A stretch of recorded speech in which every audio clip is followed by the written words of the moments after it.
Welcome to the Ernie Chambers Show.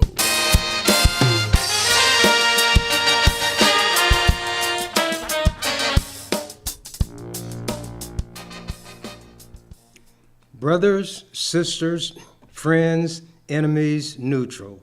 I'm back, and by saying that, I mean to where I'm in a very good mood. Kamala Harris, our next president of the United States, has finally taken center stage, and she's showing the kind of job that she can do. People should keep in mind that she was the first woman Attorney General of California. She was the federal prosecutor.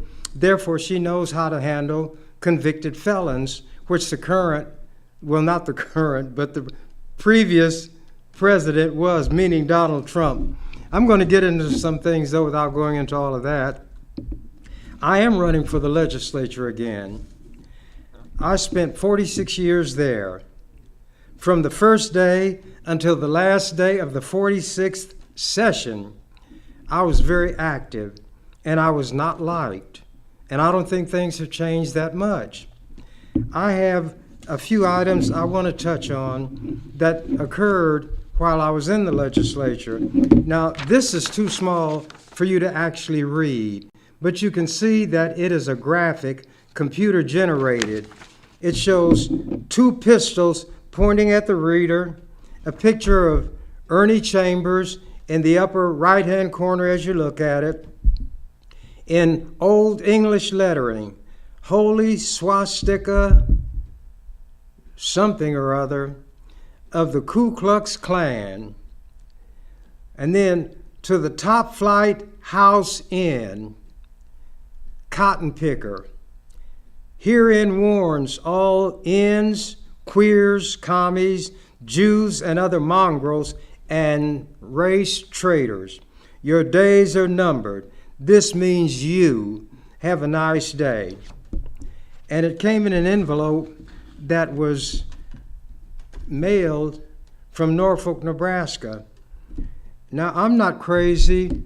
I don't have a death wish, but it's difficult for me to run away from a challenge. So what I did was before I go into that, let me read a couple of other things. This article says, threat charge, Omaha's second. An Omaha man was charged Monday for the second time with threatening the life of a president. Assistant U.S. Attorney Robert Kokota said a complaint was filed Monday with U.S. Magistrate Richard Peck charging that Kenneth J. Daniels, 27, of 1926 South 18th Street, threatened President Reagan's life. World Herald files show that Daniels was arrested in October 1979 after allegedly threatening the life of President Carter in a telephone call. He was placed on probation. Daniels allegedly called Bellevue police just after midnight Sunday, and during a 25-minute conversation with dispatcher Gail Little, threatened to kill Reagan and State Senator Ernie Chambers of Omaha. Daniels gave the dispatcher his location, and they went out and they arrested him, and they found no weapon. He was booked on suspicion of making terroristic threats, but was not charged under state law because the threat on Chambers' life was made through a third party, Omaha Police Sergeant William Norman said. However, he was charged by federal authorities under a U.S. law making it illegal to threaten the life of a president under any circumstances. So there was one person who apparently didn't like me for some reason. This article is written about something that happened at the time I was a member of the legislature. Spectator directs slur at Chambers. A spectator in the gallery of the Nebraska legislature shouted a racial slur that was aimed at Senator Ernie Chambers, the state's lone black lawmaker.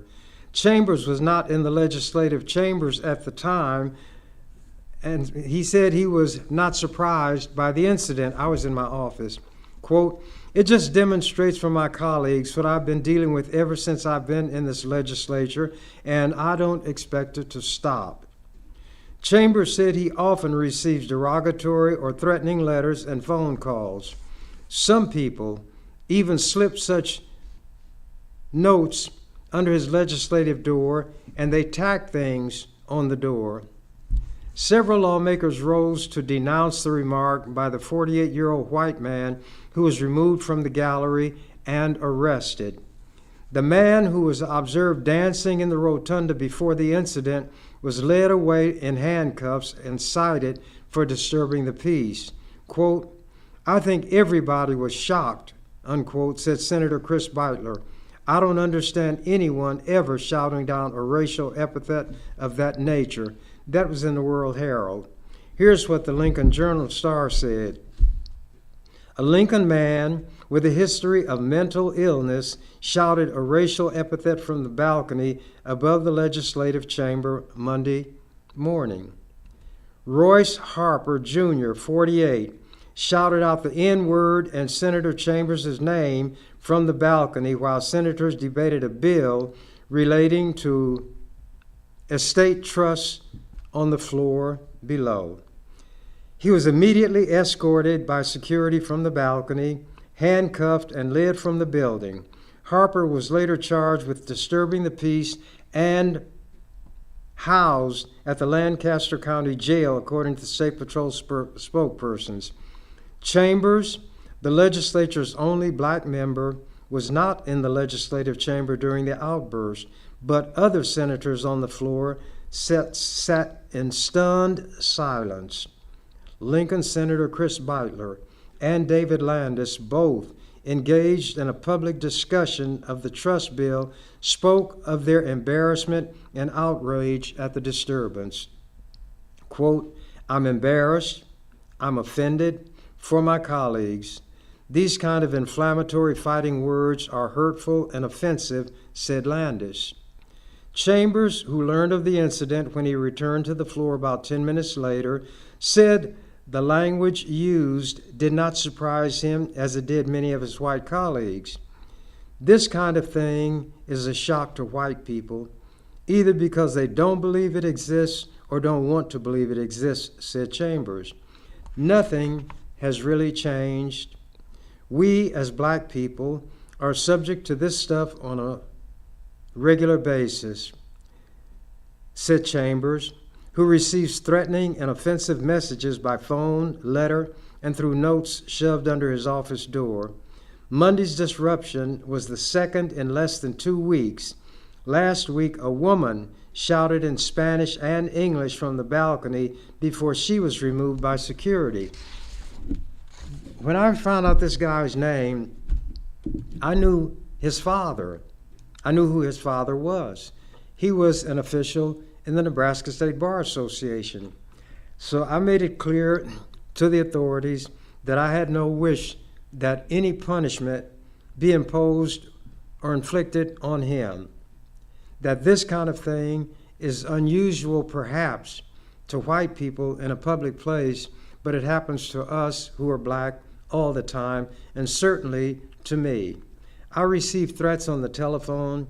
When my office staff would pick up the phone, either one of them, both women, would be cursed out, called racial names, and I gave them some Bible verses to quote and end it if the person stayed on the line. Now that you've gotten it out of your system, maybe you won't beat your wife or abuse your children, and then they'd hang up. But that's the way it goes. Now, here's where it says complaint names Chambers. Ex-police chief files harassment charge against state senator. He filed a harassment charge against me. The former police chief of Madison, Nebraska, has filed a harassment complaint against State Senator Ernie Chambers. John Moats, who was fired and later resigned as police chief at Madison, renewed his battle with Chambers Tuesday by filing the complaint in Madison County Court. Quote, "He's been following me around for the last 21 years, unquote, Moats said. Every time I get a job, he intervenes and sends all kinds of newspaper articles and letters to the people I'm going to work for. Chambers' latest intervention, Moats claims, resulted in him losing his job as Madison police chief. Moats told that to the Associated Press. Tuesday, he won't fight his dismissal. I found out he had a job with a racetrack out in Las Vegas, and I sent some information to them about him when he was in Omaha, which got him fired. He stuck some lunch meat down in his pants, and when he walked out of the store, they arrested him. And he was a police officer at that time. I won't read all of this, but anyway, Moats said it will be up to Madison County Attorney Joseph Smith to determine if he charges Chambers. Smith could not be reached for comment Tuesday. Chambers said Moats' claims are more evidence that Moats isn't fit to hold authority. It's the silliest thing I've ever heard, Chambers said. If I were him, I'd feel very foolish saying someone has followed me around for 21 years. Did he say I used private detectives or did it in person? Moats' charges against Chambers are the latest in a series of clashes between the two that have been tinged with charges of racism. He told the Associated Press that Chambers, quote, has a personal vendetta against me. Last January, Chambers, who is black, sent Madison officials a letter claiming Moats, who is white, was involved in racist and other improper acts while Moats was a member of the Omaha Police Department. When the city fired Moats in June, Moats claimed Chambers' letter was at least part of the reason. The Associated Press reported that Madison City Administrator Robert Gillis and Mayor Art Lee suspended Moats on May 31st, saying that the chief was being investigated for possible misrepresentations to the mayor. We go on. Moats said Tuesday that he had resigned from his job in Madison, ending the incident that started with his firing. With that taken care of, he decided the time was right to file a complaint with the authorities against Chambers. After Moats' firing, Chambers received a letter containing a death threat and racial statements postmarked in Norfolk, which is about 15 miles from Madison. In response, Chambers visited Norfolk on June 16th. He said the trip was designed to confront any racism that existed in Norfolk. Quote, I don't seek publicity, said Moats. I know Chambers loves it, but I don't seek it. Chambers said if Moats wants to get into the judicial arena, he'll have to prove everything he alleges. That should be a very interesting episode that should reveal a great amount relative to the instability of this individual. Now, Moats was dangerous. He had been involved in beating people in Omaha and so forth. But when that threat came, and it was this that I read was a part of it, in a big manila envelope, and written or scrawled across it was to Nebraska's House Inn. And that was supposed to frighten me. So what I did was got one of my sweatshirts and with red rubberized paint, painted a target, a bullseye. And then I announced in the newspaper and the radio in Norfolk and some of the others carried it, that I would be there on a specific date. I was going to give a talk at high noon in a city park. Anybody who had designs on me would have their opportunity if they were serious. And although I'd probably be the only black person there, I would not want an innocent person be harmed because of me. So he would know me by the target. After I finished that talk, I was going to have lunch at one of their top restaurants. I don't eat there, but I went there anyway. Then I gave an interview on a radio station, and everybody in Norfolk knew where that station was. Obviously, nothing happened to me because I've survived. I say again, I'm not crazy. I don't want anything bad to happen to me, but it's not in my nature to run scared. I wouldn't advise anybody to do what I did. So don't do as I do as I say do. And I tell you, don't tempt fate. You don't know how crazy somebody might be who makes a threat of that kind. Now to go on to some other things. I don't just say what I've got to say in Omaha and Nebraska. I've traveled around the country, and this is an example. Testifying before Congress is another day at the office for Chambers. There he was, resplendent in a purple sweatshirt, testifying before Congress last week.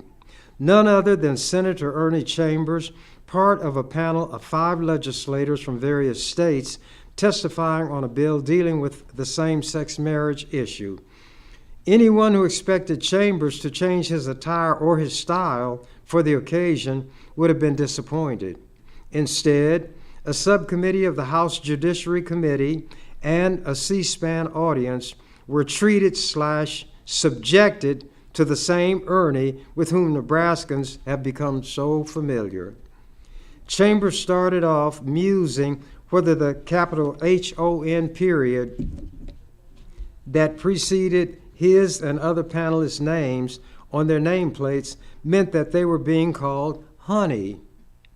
After satisfying himself that the letters stood for the Honorable, he recalled a story about a village character known derisively as Colonel, and naturally he was black.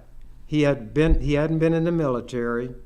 He wasn't old enough to have been in the last war, and he was too old to be in this one that was going on. He was asked by a judge what that word colonel meant. Well, Judge, it's just like the Honorable in front of your name. It don't mean nothing. Having thus endeared himself to the panel of congressional honorables, Chambers went on to denounce what he considered the dishonorable business under consideration. H.R. 3396 would allow states not to have to recognize same-sex marriages if they were legalized in some of the states, such as Hawaii, where a case is working its way through the courts. I don't believe in that kind of discrimination. I don't believe in speaking behind my hand or out of the shadows. I come forth and I let them know who I am. I was known in Washington, that's why I was invited to speak before Congress. How many other members of the Nebraska legislature can say that? No, not one. No, not one. Continuing. Oh, and by the way, the Supreme Court adopted the position not because of me, but of the one that I took, that if a same-sex marriage was legal in one state, then it had to be recognized as legal anywhere in this state. You can call it the contract clause. A contract legal in one state is legal wherever the person goes. Let me continue.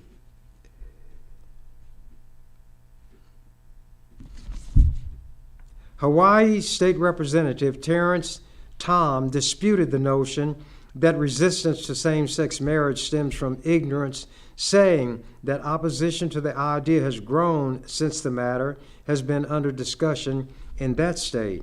Colorado State Representative Marilyn Musgrave, sponsor of a ban vetoed by Governor Roy Romer, cited threatening phone calls she received to refute the idea that such legislation is a way to score easy political points.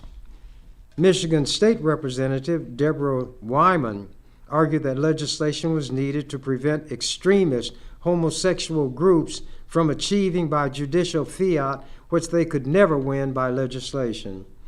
On the other side, Iowa State Representative Edward Fallon argued that marriage licenses are not a scarce good, and granting them equally to gay couples would not diminish the supply for straights. And then there was Chambers, noting that proponents of restricting marriage to one man and one woman often cite religious grounds. He declared that biblical figures, including David and Solomon, had multiple wives and mistresses. That led Subcommittee Chairman Representative Charles Kennedy of Florida to ask, "Am I to understand you would support polygamy?" Chambers would not go that far. In an interview 2 days after his Wednesday appearance on Capitol Hill, Chambers said his views on gay and lesbian issues have changed considerably in recent years. In 1988, when running for the U.S. Senate on the New Alliance Party ticket, Chambers said he disagreed with the party's support of same-sex marriage. My attitude is far more tolerant than it was in years past, Chambers said Friday. I never knew I would have moved this far in that direction, but I became aware of the viciousness directed against gay and lesbian people, from verbal taunts to murder. I think it has escalated tremendously in the last few years, he added. Given his self-description as the, quote, defender of the downtrodden, unquote, Chambers has added gays and lesbians to his larger constituency.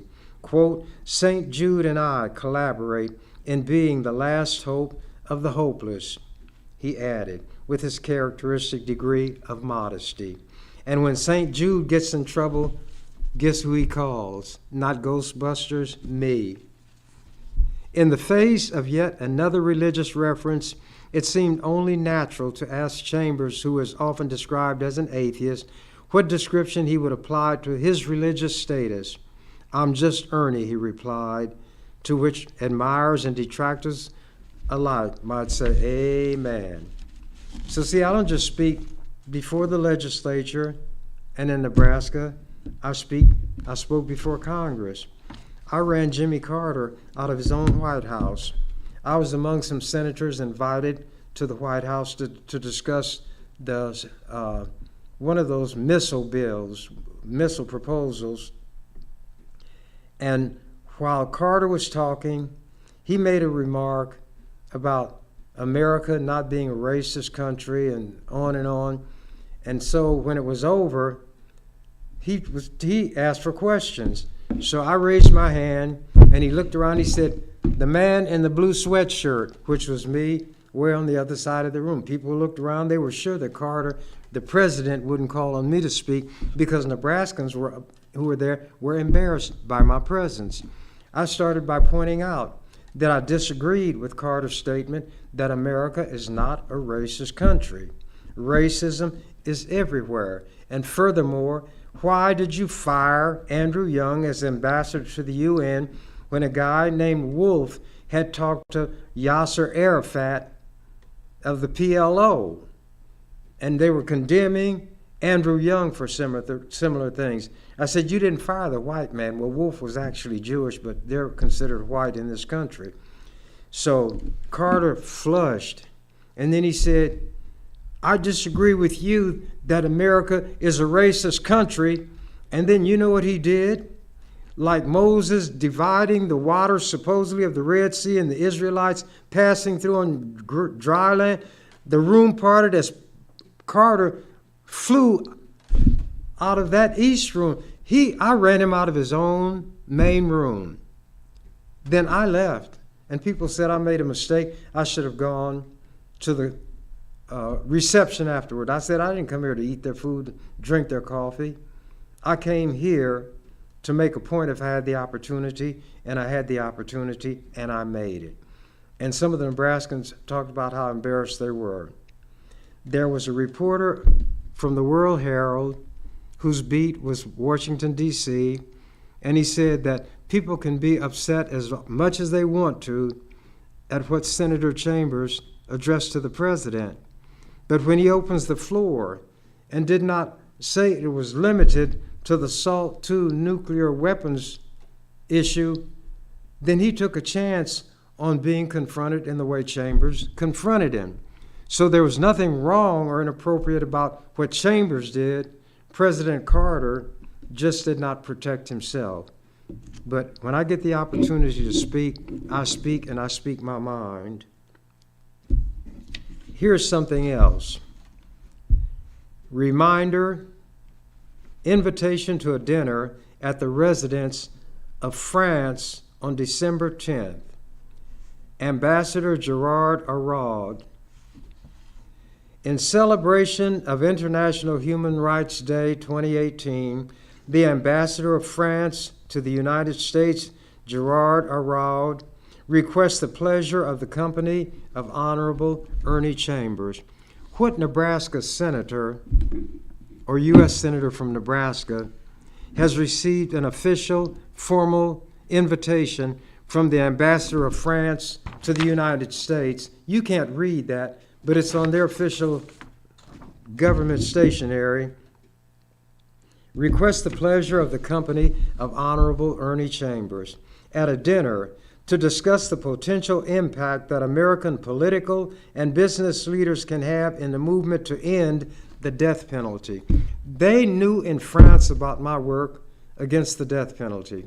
When I finally got it abolished and we overrode the governor's veto, in Rome, you know what they did? They lit up the Colosseum and they flew a large banner across the front of it congratulating Nebraska for what it had done, not realizing that a racist governor who professes to be a Catholic, but despite the fact that the Pope had said the church is against all executions, against anybody for any purpose, while claiming to be a religious man and a Catholic, he put several hundreds of thousands of dollars, along with his father, Joe Ricketts, and by the way, Ricketts is now in the U.S. Senate. They put together almost $500,000 in an effort which proved to be successful to put the issue of the death penalty on the ballot for a vote for these yahoos in Nebraska. 60% of them voted to reinstate the death penalty. But that didn't diminish the respect that people in other countries and in Nebraska, some, and around Nebraska, the country, have for the work that I've done. I've gotten national awards from lawyers associations who fight against the death penalty. I have boxes and stacks of such things. Am I boasting? Well, even St. Paul, the imposter, they call him the apostle, he said let him boast a little bit. But at any rate, there is nothing on this earth so forlorn as a car that will not toot its own horn. Get the picture? Anyway, it will be on Monday, December 10th, 2018, at the Résidence de France, and then he gives the address. H.E., and he gives his name again, Arraud, hopes that you, Senator Chambers, will be able to join a select group of political leaders, ambassadors, academics, business representatives, and human rights advocates for an off-the-record discussion held in the framework of the worldwide mobilization for the upcoming 7th World Congress against the death penalty to take place in Brussels from February 28th through March 1st, 2019. How many people get those invitations? You didn't know I got that, did you? Because I didn't tell you. And I also was given a tribute by then congressional member, I can't even think of his name, but his father was a newscaster for KETV. He put some glowing statements and praise about me in the Congressional Record. Until the current, well, I shouldn't even use his name because people might hold it against him, but he holds a position in city government, and he and his wife were mentioned by a representative from Nebraska in the Congressional Record, and there was an article about it, and he is very deserving of it. His last name is Ewing. And I support him. And when he runs for mayor, I will support him. So I was invited to address Congress. I was invited to the White House by the president. What other international body is there that meets in this country? Why, of course, the United Nations. Now, don't tell me this scoundrel in the Nebraska legislature who ties them in knots because he knows their rules better than they do has spoken to the United Nations. They wouldn't have him cross that threshold?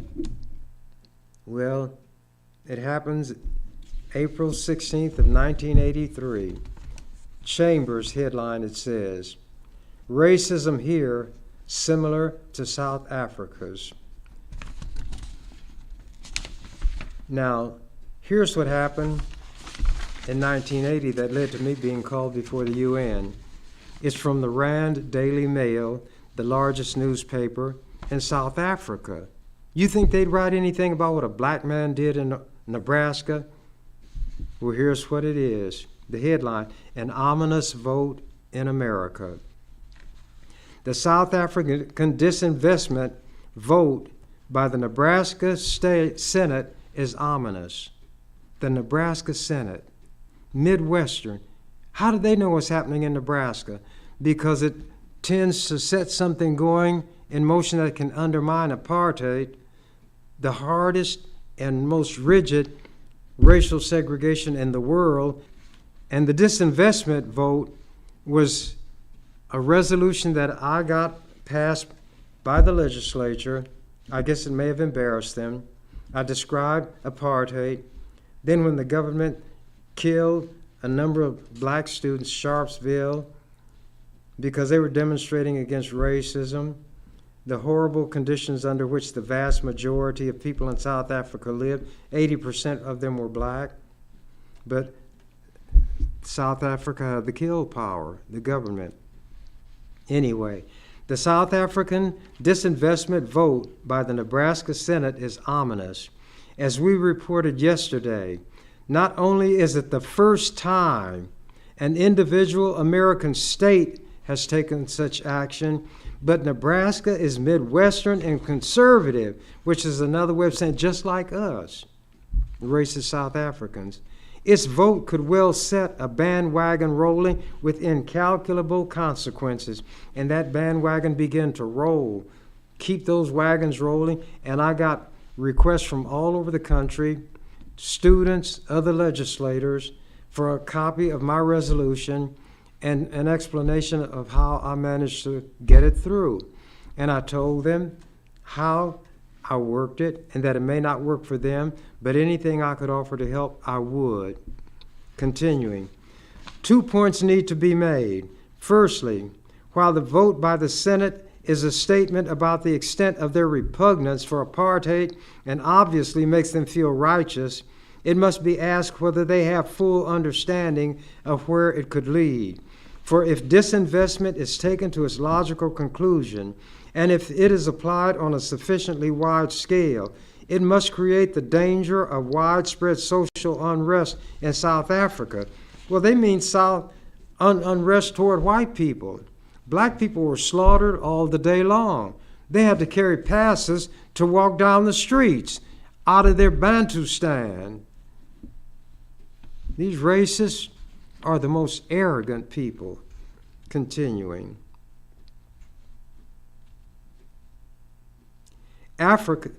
This is so because of the conditions of economic decline with even greater unemployment than we already have, which can ensue. He meant unemployment among white people. And they sold Krugerrands, gold coins. And they said every Krugerrand purchased by an American interest is the purchase of another brick in the wall of apartheid. Continuing. Proponents of revolution will welcome that, which is why such people are active in propagandizing disinvestment. But it is no way to seek a peaceful resolution of our situation, wanted as much by America as by us. Far better to look for rapid economic development to force down the apartheid barriers. Secondly, the Nebraska vote is significant in revealing how the words and deeds of Mr. P.W. Bota's government are not doing enough to persuade Americans, even conservative Americans, that sufficient change is underway here.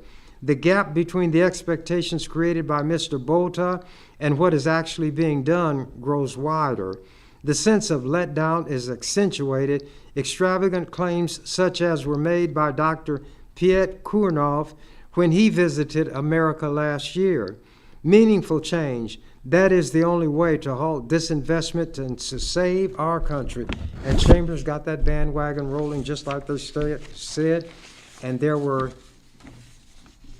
other resolutions introduced in legislatures around the country. And because of that, I and some other legislators were invited to address the UN. Chambers, racism here is similar to South Africa's. New York, Associated Press. State Senator Ernie Chambers of Omaha told the United Nations Committee Friday that Nebraska displays racism similar to the attitudes and policies that exist in South Africa. Chambers was one of 18 U.S. state legislators who addressed a UN Special Committee against Apartheid, South Africa's race separation policy. Many of the legislators are involved in legislative efforts to prevent state money from being invested in firms that do business in South Africa. 16 of the state lawmakers, including Chambers, are black. Wearing the gray sweatshirt that has become his trademark, Chambers said Nebraska is Midwestern, predominantly white, agricultural, very conservative, and in some ways manifests a racism similar to that found in the Republic of South Africa. And we were in this huge room, and there were delegates from all over the world there. And they had these headphones, and our words were translated into their language based on who had the headphones on. And almost in unison, they turned around because we were on a raised podium at the back of that large room with microphones, and they all turned back to see who in the world is speaking like that in America, and more than that, holds a political office. When they saw it was a black man, I can imagine. I think those who represented non-white countries were pleasantly surprised. Chambers suggested that the South African black majority be encouraged to strike a, quote, blow for freedom, unquote, similar to the successful, violent, bloody American Revolution against the British. People knew about that. Such African racism and apartheid exist for the same reason as did slavery in America, he said. Racism is profitable. You create a pool of labor that need not be paid adequately in order that those who feel themselves to be dominant as a race, favored by God, can live high off the hog. Chambers noted the bill he introduced in Nebraska legislature to keep state money out of businesses involved with South Africa.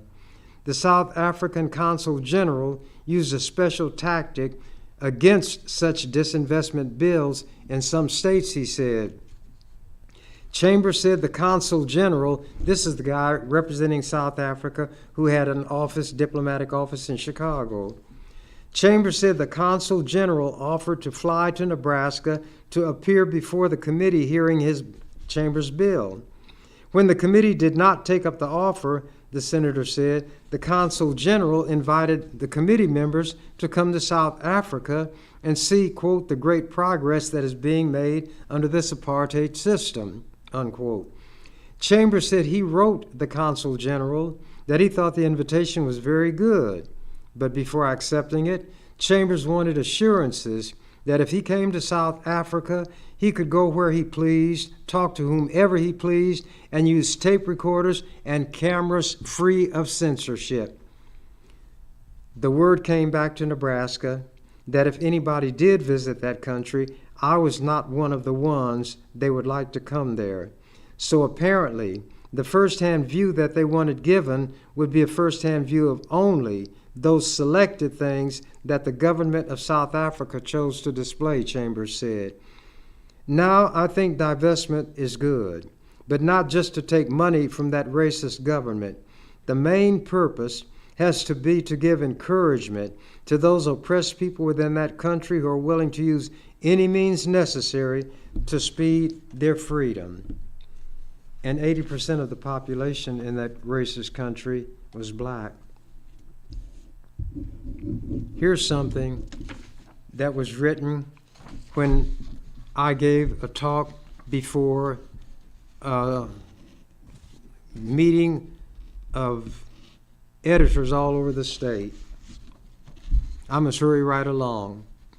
For all his professed atheism, other people call me that because I don't believe like them, Ernie Chambers is a pretty good preacher. Chambers is, of course, the only black member of Nebraska's legislature. Oh, and this is by Doug Barber. He is the editor of one of the newspapers, and he's an official in this group of editors. He's the man Nebraska, let me go back. By his own proud estimation, he is vilified, ridiculed, and excoriated more than anyone else in Nebraska. He's the man Nebraskans love to hate. It's an image he has cultivated for more than 2 decades and a role he seems to relish. A doggedly stubborn voice for the underprivileged, the meek, the weak, the unjustly accused. A gifted legislator who loves to twist rules and issues to his own advantage and who will take every opportunity to undermine ideas he opposes. But even his most ardent opponents must give Chambers grudging respect for being an eloquent speaker and for his knowledge of both the intricate workings of the legislature and the issues that face Nebraska. I don't always agree with Chambers' views or tactics, but I have always admired him for his audacity, his intelligence, and for his respect of the power of language. He is extremely well read and is a master communicator, whether he's speaking to kids in his North Omaha district or to a gathering of newspaper people from all over Nebraska.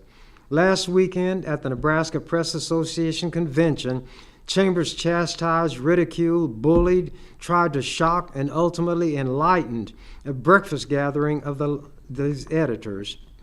The crowd was, as near as I could tell, all white and predominantly small town.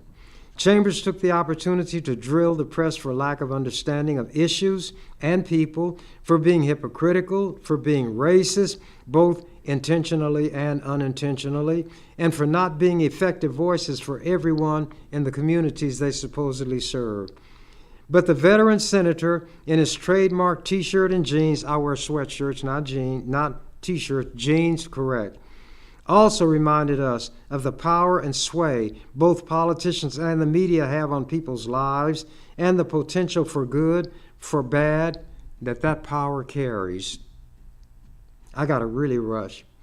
Chambers is entertaining, thought-provoking, and as a speaker, and can pick an audience apart, then build them back up and leave them rolling in the aisles. Chambers was quick to point out his lack of belief in God. I said, I don't accept your religion. They took that to mean God, too, or an organized religion. He said that way he's not tied down to a certain dogma or left frustrated with religious rules that are basically impossible to obey. But his words held an amazingly religious ring to them. He quoted scripture. He spoke of truth, of honor, of letting people know exactly who you are and where you stand. He raised everybody's hypocrisy. He railed against it and pomposity. He said we must respect ourselves, treat others as we want to be respected and treated. He said the strong must always fight to protect and help those who can't do it for themselves. Sound familiar? I can't speak for anyone else in the room, but Chambers' talk hit me squarely close to home. And it left me taking an internal inventory of what is and is not important to me, both as a person and as a journalist. But I'm going to get down to the end. I haven't been able to answer these questions and other questions as quickly or as well as I'd hoped. But when a man like Chambers looks you in the eye and doesn't blink, it can make you very uneasy. But sometimes it takes someone like Ernie Chambers with a vastly different perspective to prick our conscience and to question our values. Like I said, he's a pretty good preacher. And that's some of what I did while I was in the legislature.